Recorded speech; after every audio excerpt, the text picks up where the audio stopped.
Today's face-off on Fox Soul. Challengers Quan LX and Big Angry Adams ready to go blow by blow on those hot topics. Face-off on Fox Soul starts right now. Anti-Semite. Right now. Senator, you're asking the questions, Tucker. You're asking, why are the Jews controlling our foreign policy? Senator, that's what you just asked. Hardly saying that. And I have That is exactly what you just said. Well, actually, I can speak for myself and tell you what I am saying. Good. On behalf not simply of myself, but on my many Jewish friends who would have the same questions, which is to what extent, and it's interesting you're trying to derail my questions by calling me an anti-Semite, which you are. I did not. Of course you are. And rather than be honorable enough to say it right to my face, you are in a sleazy feline way implying it or just asking questions about the Jews. I'm not asking questions about the Jews.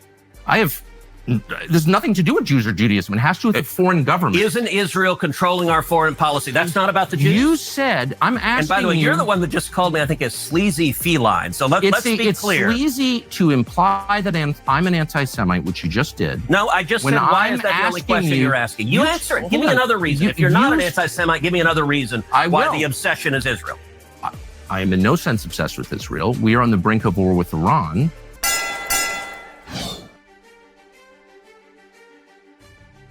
Gentlemen, we just watched a heated exchange in an interview with Tucker Carlson and U.S. Senator Ted Cruz.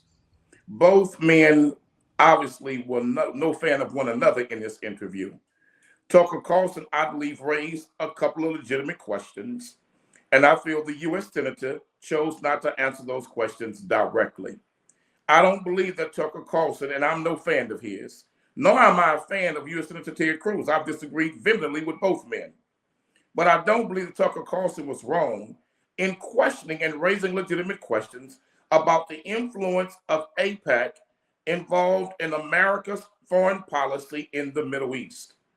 When you watch the Western media in this country, you would believe and think that it's Iran that attacked Israel when it's Israel that started this war and attacked Iran, under the basis that they were so close to making nuclear weapons.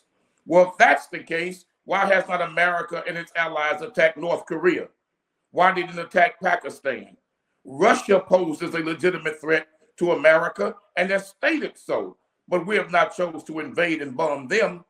Many MAGA supporters, which is the base of President Trump, does not want to see America enter into another war in the Middle East. They went from nuclear weapons to neutralizing Iran's ability to create a nuclear atomic bomb to now saying they want regime change. They said the same thing in Iraq and how did that work out for us? They said the same thing in Afghanistan. The Taliban was so wicked, but we gave the country back to the Taliban. Said the same thing in Syria. Get rid of Assad and things would be much more safer in that region. But now we got a terrorist government running Syria with America's help. Said the same thing in Libya with Muammar Gaddafi. Now look at Muammar Gaddafi's country, Libya. It's now a terrorist hotbed for those who wish to make war in the Middle East and don't like Israel. We cannot be in the business of regime change in the Middle East. We don't have a good history, nor does Israel have one, in changing regimes and making that region safer. I believe that questioning Israel's foreign policy and how they choose to prosecute this war does not make one anti-Semitic or anti-Jewish. It just allows you to raise a legitimate question because nobody wants to see America in this war. To the last poll I just witnessed, Charles, 63% of Americans want America to not enter this war. But, I'm interested in what you got to say, Charles. Well, I will start off with, you brought up a lot of topics, and you'll have to concede that have long been accused, I think validly, of having strong anti-Semitic and anti-Zionist positions, some of which you now reject. But I think at the base it lingers, and you can see it both. So when he was challenged, when Tucker was challenged by Ted Cruz, and much like you, I don't really care for any of them. I haven't cared for Ted since he decided his political career was more important than standing up for his wife when Donald Trump issued some very inappropriate insults of her. I don't think you could ever, someone says that kind of stuff about your wife, you don't ever play on his team ever, even if it means losing your job. So I don't want to be seen here as someone defending Ted Cruz. I think he's often a hypocrite. I think he's smarmy. I've heard stories about his time. Obviously, we both went to HLS at different times. I've heard stories about his behavior there. Just not a fan. So I don't want to be struck. But when you are accused of any ism, right? It would be like the million times you called me racist. You've never heard me say, hey, man, I used to do a radio show with the king of the ghetto Zero. I can't be a racist. Hey, I'm friends with Bun B. I can't be a racist. Hey, I got all these black friends. That's not an appropriate answer. It's not an appropriate answer for Tucker to say, oh, I got Jewish friends. I can't be an anti-Semite or an anti-Zionist. I think it's far more appropriate for Americans to be an anti-Zionist, which is just a disagreement with the policies of Israel, versus an anti-Semite. But the problem is most people conflate the two.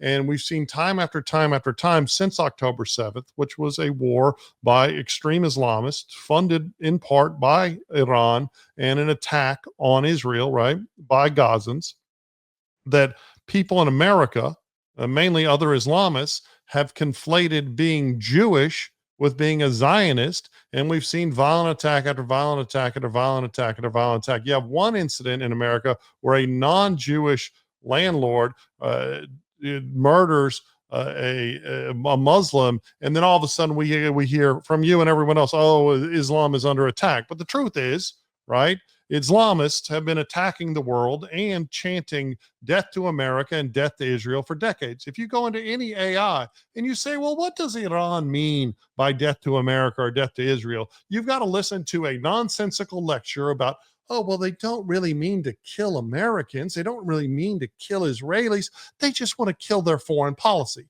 which of course is not it. And it's the same with the Gazans and the people that we call Palestinians, right? If you look at the offer for a two-state solution that was made by Clinton and agreed to by Israel and then rejected by the Gazans, 40 years ago, 30 years ago, right? They'd have 40% of the state of Israel right now. Right? They would have a part of Jerusalem, if not the whole thing, but they don't want it, right? Because the solution only is the elimination of the Israeli state, right? That's the sole goal, right? Now, I'm against our soldiers getting involved in combat, but I'll tell you what, the moment a rocket hits an American base, there needs to be a heavy-handed response. And if you'll look at the rhetoric from Khomeini about America paying a price, and America has paid prices. We've forgotten about 9/11, apparently. Right? And we've seen attack. But the Iranian government had nothing to do with that. Okay. I'm talking about radical Islam, which is a cancer that is spreading throughout the United States, right? Because we talk about, Tucker, hey, look, I admire any journalist that asks tough questions of politicians. Every interview with a journalist by an elected politician should be this type of combat, right? But when Tucker was interviewing Ted Cruz for Fox News, right? Softballs. He didn't get them hard-hitting questions because he was on. Was that because of the network's policy on restraining Mr. Tucker from raising those legitimate questions? It's because he is a prostitute, right? And now he's getting funding from elsewhere, so he doesn't care, and he sees it as a benefit to him, right? I think every politician, Democrat politicians rarely, if ever, engage hostile media. One thing that you've got to applaud Donald Trump for is Donald Trump is always willing to engage the most hostile of media and get in arguments, right? And I admire Cruz for taking the tough questions, and I admire Tucker in this instant, both of them in this one instance, for asking the tough questions, but he really went in an agenda, and it was an anti-Israel agenda. I am anti-Americans going to war, right? I posted about it a week ago. I'm not just making this up. I was anti the war in Iraq. I felt like we were blaming the inappropriate parties instead of blaming the radicalism in Saudi Arabia, instead of looking at the Taliban. Charles, here's my concern. It's not that same radical thought process that you like to always point out existing in Saudi Arabia. So why has not Israel bombed or attacked Saudi Arabia? Well, because Saudi Arabia is not a threat to Israel. That same anti-Israel sentiment in Pakistan, but why has Israel not bombed Pakistan? Because they know better. Because what Israel is doing is picking on a country much weaker than them, starting a conflict with the help of the American government to process a idea in the Middle Eastern region so they can annex that whole territory. I would not be surprised if we enter that there's war, a reason and then why Donald a Trump, number of other after they bomb Muslim Iran, come to the regimes. American people and say, I see real estate opportunities. Okay. It's not them trying to get real estate in Iran. That's just absurd. There are a number of Muslim regimes that are allowing Israel to shoot down rockets in their airspace. And the truth is, quietly, most of the Middle East, right, is very happy at the thought of Israel destroying Iran's ability to build nuclear weapons and forcing regime change, right? The truth is that while there's radicalism in Saudi Arabia, it was not government-sponsored radicalism, right? And while Saudi Arabia tries to normalize ties with Israel and keeps getting pushed back by radical regimes like Iran, right? The reality is that no one other than those seeking to destabilize the world, China and Russia, have any interest. So why is in not the so Iranian if China, crazy if Iran, death cult government building if Israel can bomb nuclear Iran, bombs? If Israel can bomb Iran because Israel feels threatened by Iran, well, is the American appropriately? But wait. So would it be appropriate for America to bomb Russia? Is not Russia a threat to America? No, they're not. Has not Russia been found to interfere in American elections? Is not China guilty of attempting to interfere in American elections? Is not China also a threat? Okay. We are constantly in a state of stalemate with both of those countries, but the truth is that China and Russia and America all have a very intertwined economic interest and geopolitical and global interests, right? Whereas Iran is run by people who just want death, right? Where they raise children indoctrinated in the belief that dying as a martyr by killing Jews and killing Americans is a good thing. And we want to act like it's politically correct and Islamophobic to call that out. But it's not. It's not a criticism of the Muslim religion. It's a criticism the same thing about exterminating all Arabs and exterminating all Muslims. Well, that happened in Israel too. Yeah, those same schools in Israel. Every time I talk, you interrupt me. And the truth is what you don't want to hear. You don't want to hear that everyone is quietly glad that those monsters aren't going to be able to build a bomb, that Israel is doing something for everybody. I don't want American soldiers involved. Why do you have hundreds of thousands of people protesting in Israel right now? Why do you have hundreds of thousands of Israelis protesting Benjamin Netanyahu in this war, protesting in Israel right now? The Iraqi women or the Iranian women celebrating that there might be regime change, so there's not radical oppression. Charles, you just had 5 million Let's talk about people. all the Christians that were forced to flee Iran when the Khomeini took over. Let's talk about the evil of that Islamist regime. You just had and why. 5 I think million Netanyahu makes bad decisions. But you know what? Every time Israel elects a prime minister who's not a war hawk, what happens? Radical Gazans, radical Iranians kill women and children. 5 million Americans take to the streets in America. 5 million to protest a no-king protest, calling our sitting president a dictator. So who are we in America?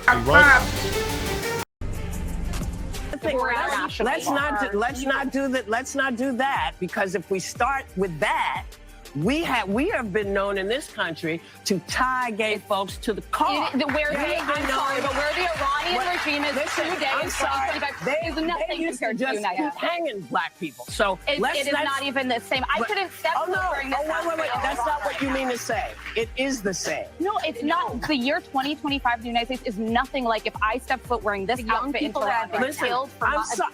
I can't have my hair showing. I can't wear a skirt. I can't have my arms out. I'm telling you, I literally said it was up to the Iranian people. Yes, it is up to them. And that's why I am saying that it is the same. Murdering someone for their difference is not good, whoever does it. It's not good. I think it's very different to live in the United States in 2025 than it is to live in Iran. Not if you're black. Not for everybody. Not if you're black. Guys, don't go to Tehran. Do not anyone at this table to go to Tehran. You know, this is exactly what I was talking about. In Iran, we have women celebrating the attempts to topple the regime by the Israeli government because of their lifetime of oppression, their inability to be educated, their inability to be out in public without an escort, their inability to dine in restaurants without a man, the requirement that they always have a headscarf on. We obviously had famously, just a couple of you sadly, a student who refused, beat to death by the government. And that's the key issue, right? And you have that celebration, the hope of just a taste of a little bit freedom. And then you have this very wealthy celebrity superstar who is engaging in this grievance. That's not, Black Americans don't have a monopoly on it, right? We have all kinds of Americans now that want to belabor the horror of their American existence and just how bad it is, and that you can't understand my pain. And of course, she was talking to a woman who has firsthand experience with the Muslim oppression, right? But she discounted everything she had to say and discounted reality to talk about how being a Black rich millionaire in America was just as bad as being a woman with no freedom living under the most repressive, well, maybe Afghanistan's more, but one of the two most oppressive Islamist regimes in the world. And it's just nonsense. And it was disgusting for her to say. We're not talking about yesteryear, which I'm sure you will get to, Quanell, and of course she was alluding to.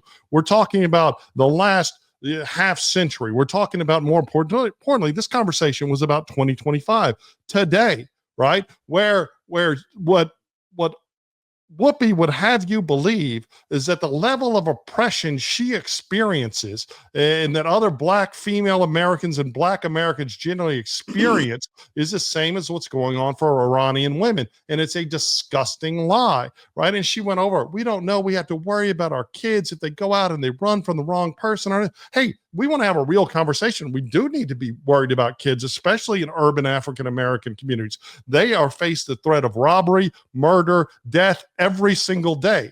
However, it's not at the hands of law enforcement, which, although gets platformed by the media, is still an incredibly rare event for Black Americans. It is more rare for white Americans and Asian Americans, but if you factor for the levels of crime commission, it equals out. And actually in America right now, there are more unarmed white Americans who suffer the use of deadly force from police than the Black demographic, right? It's all nonsense and hype, right? In other settings, let's say like universities, there is long been abject preference for African-American applicants against similarly situated Asian and white applicants. And we're not talking forever, because it used to be the opposite, but it's been that way for about 35 years, right? When we're talking about corporate hiring, if you look at corporate hiring post-COVID, the one person not getting hired, well, that's white men, right?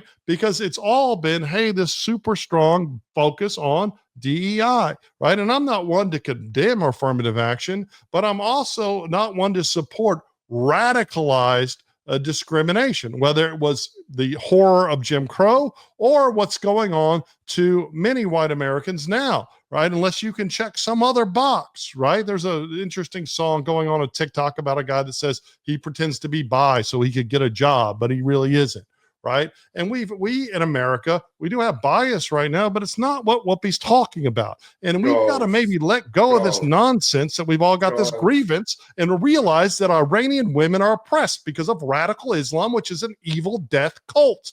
Let me say this to the American people. Whenever you hear a white man advocating for the rights of women around the world, be extremely cautious of what you're listening to. The greatest oppressor of women in America. You're a member of the nation. You're an avowed Muslim. Have been white. How do you feel about women's rights, Quanell? Charles, you went on for 7 minutes and 30 seconds. I didn't interrupt. You interrupt me all the time, so that's going to fall on deaf ears. Every segment you interrupt me. You just said that I can't be a feminist, right? Of women in this country. So we talk about Iran wanting to police the way a woman's dressed in Iran and how oppressive that really is. Well, it's just as oppressive, if not more oppressive, when you live in a country in America that will put a woman in jail if she wants to take birth control or contraceptives. It's just as oppressive in America where we put doctors in jail if they choose to give a woman an abortion when the woman's very life is on the line if she don't have it. So we live in a country that will put a woman in jail just for trying to protect herself and have control of her own body. She can face a prison sentence. So don't tell me a damn thing about Iran and how oppressive they are toward women when we got that same hypocrisy taking place right here in America. And now what's weird is you're pro-life, you're anti-choice, you're anti-woman, right? You're telling me someone that is pro-choice about abortion. I didn't cut you off. You went on for 7 minutes. It's rape. She goes to prison for getting raped. Whoopi Goldberg is speaking about what it's like for a black mother raising black children in America. No, she's not. She's going all low as me. Is. And I'm going to say this to you. No white man has a right to try to critique how a black mother feels. Yes, we do. It's called the First Amendment. You don't have the moral authority to do so. But I don't need moral. That's why we have this TV show, right? Because the belief that white men can't have opinions on subjects because of the color of their skin. Look at the murders in Iran. Look at the murders in America. Look at the murders in America. And look at the rapes in America. Murder, rape look in at America. The robberies. Look at the assaults. Look at the aggravated assaults here in America. Who's committing them? Well, on Fox Face Off, we tell the raw, unadulterated truth. Fox Soul Face Off. We are given the platform here with no fear. Always comes out swinging. We should be saying, hey, stop shooting and killing people. Nothing held back. They wanted black hip-hop moguls and artists to continue the feud. No punches pulled. And shut the hell up. You interrupt me all the time. Tune into the show where opinions collide. Fox Soul Face Off. New episodes weeknights at 9 or stream anytime on Fox Soul.